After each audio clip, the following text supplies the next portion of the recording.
Hello everyone, today we are presenting a case of rheumatoid hand deformity. Now, this patient, a 52 years old female, reports of further progressive deformity even under medication. On examination, what do we observe? That there are numerous swelling upon the metacarpophalangeal joint aspect. Right upon the MCP joint aspect, there is numerous swelling which appears as rheumatoid nodules. Now, with that, what we can observe that as the palm is kept at rest, there is ulnar deviation of the MCP joint. Ulnar deviation of the MCP joint. With that, if you see, she is having a deformity of hitchhiker thumb. If you can observe, this thumb is having a typical deformity where the PIP is flexed, DIP is hyperextended. So this is a deformity of hitchhiker thumb. If you ask her to oppose her hand, you will see that the wrist is having radial deviation and the MCP joint is having ulnar deviation, right?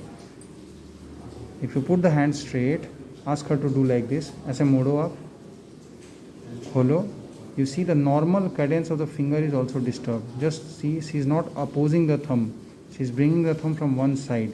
There is also subtle finding of thinner wasting is there, and there is some sort of slowly development of boutonniere type of deformity in her little finger. She also comes off further deformities in her hip and the ankle and the knee joint. For further elaboration, she had been treated at AIIMS wherever in India, and she has been on prolonged medications with so many medications. To add to this, she is also having anemia. Newer modality of treatment do not qualify that we should keep on prescribing medicines for lifelong, rather than we should grade the patients on ACR, Euler criteria, and once the grading has been done, then we should subject the patient to operative intervention and reconstructive surgeries so that such type of deformity in the hand does not exist.